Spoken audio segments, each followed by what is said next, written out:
Hey everybody, this is Jessie here with another great week of Ask Ron. How are you doing today? I'm outstanding. Just came off of a great week at the commercial boot camp. Had a big crowd. There must have been 100 deals brought in. We created a new commercial mastermind group. So a lot of cool things are happening around here. Before this year is over, I still have a business management boot camp and a one-of-a-kind rehabbing boot camp in North Carolina with my friend Jay Connor. So we've got a lot to do, and that's after we get through the Thanksgiving holidays and get into the Christmas holidays. Bah humbug. All right, we're going to start with Mary Ann Nunez. Oh, Mary. Yes. California. That's correct. Okay.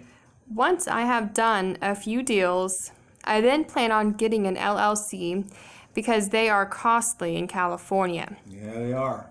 In the meantime, if I do a lease purchase deal with a seller and I put my name at the top of the lease purchase agreement, and I find a tenant buyer and do the initial closing, then months later get an LLC, can I take my name off of the lease option agreement? No, not without the seller's permission. Unless you have an agreement that you could.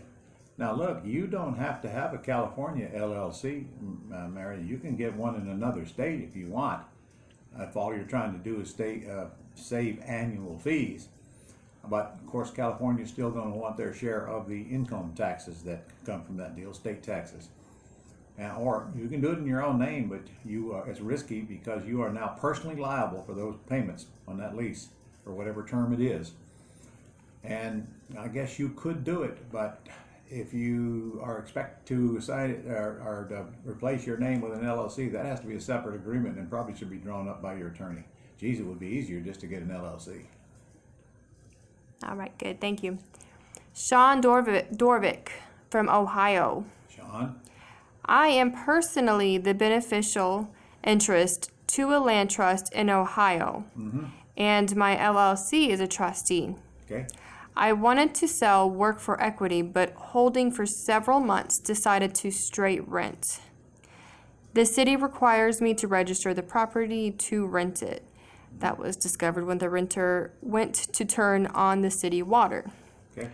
The city wants my LLC tax ID, and I explained the LLC is not the owner, and that the owner, the land trust, does not have a social or tax ID. And That's not true. You own the land trust, you have a social, but just give them the ID number for the LLC. They don't need to know anything else. Okay. And they said they have someone to hold liable if living there now. So the city inspector has been to the house to inspect repairs. I had to make the house acceptable, but won't give occupancy permit without tax information. Right. So give them the ID number. As far as they're concerned, the LLC is liable, but if the words as trustee are after it, it's technically not liable, but they don't need to know that. Let them figure that out if and when some weird thing happens. So right now, your whole goal is keep your name out of it. Give them the EIN for your LLC and you're done with it. Perfect. Ed Kubi from California. Hello, Ed. If asking is the same as comp's price, then it's a suspect. Does that apply to houses that are free and clear if they are bought with owner financing and have cash flow instead of equity on front end? Well, Ed, it really makes no difference whether it's free and clear or whether it's got a loan on it, except that you might get a better deal on a free and clear one because you can get a lower payment. But I'm just not willing to pay retail price for a house regardless of the terms, because I don't see why the seller can't give me at least some kind of a discount. Remember this. Let's say you lease or buy a property for $500,000 and that's all it's worth.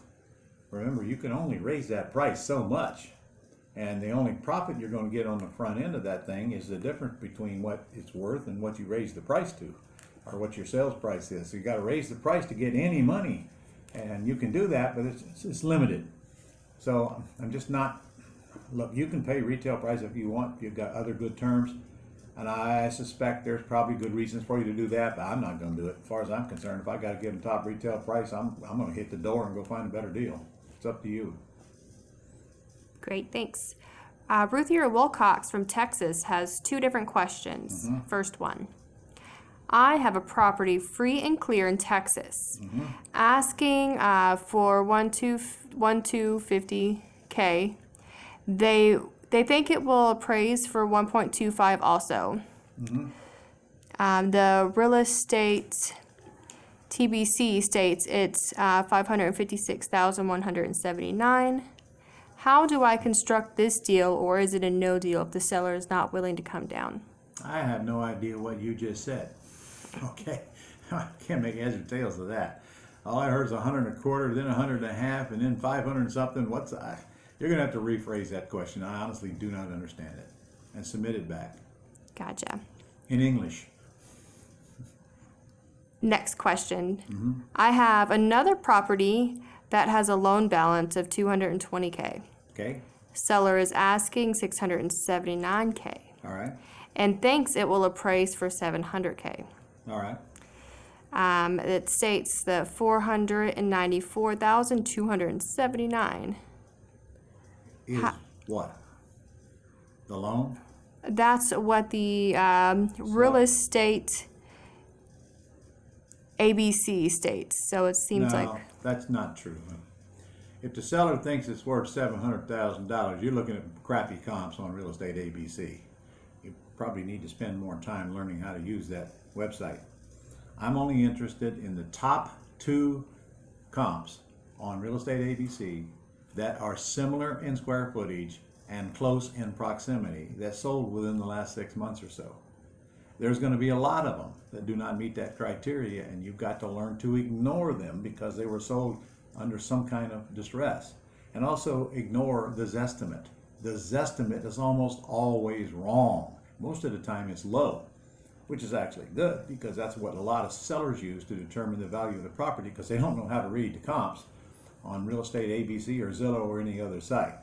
So take the top 2 sales that are similar in square footage and close to your property, and those are your real comps.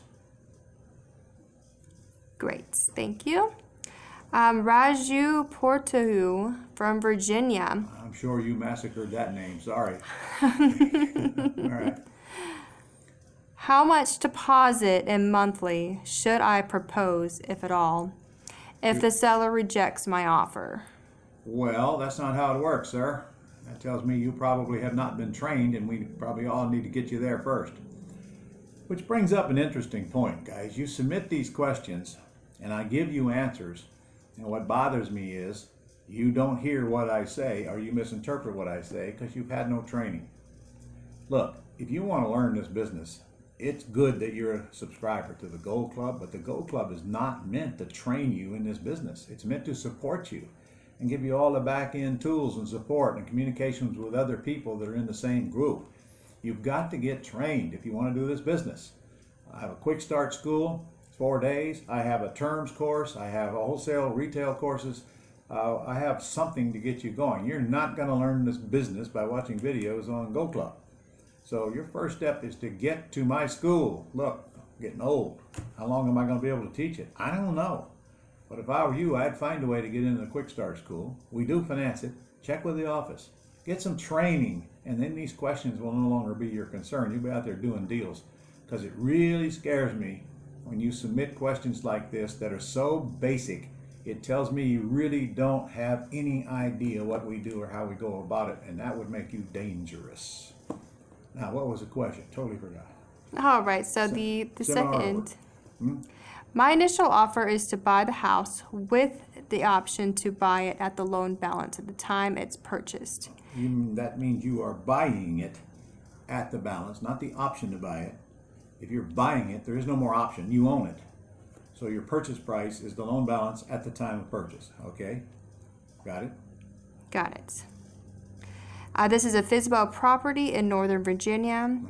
Property is in good condition, and I estimated the ARV to be 646K Okay. based on Realtor.com. The loan balance is currently 576K. All right. What's he asking? He's got a question number 2 at the ending of that. So 3,700 monthly includes PMI, And would I have the liberty to request a lender to drop once the loan reached 80% loan value? No. First of all, you can't ask the lender to do anything. The loan's in your seller's name, and they're not even going to communicate with you. And there's no way they're going to change the terms of the loan, regardless of what you ask. It's only between them and the seller. If you buy the house and take title, they're not going to do anything, and it would be a dangerous thing for them to find that out with no need. So again, they cannot by law even talk to you about that loan unless they have a release authorization from the seller, but even then, they're never going to work with you to change the terms of a loan that is not yours. So the answer is no. Is that the question? That was the question. I think you took care of them. Okay. And that's all we have this week. All right. Well, okay.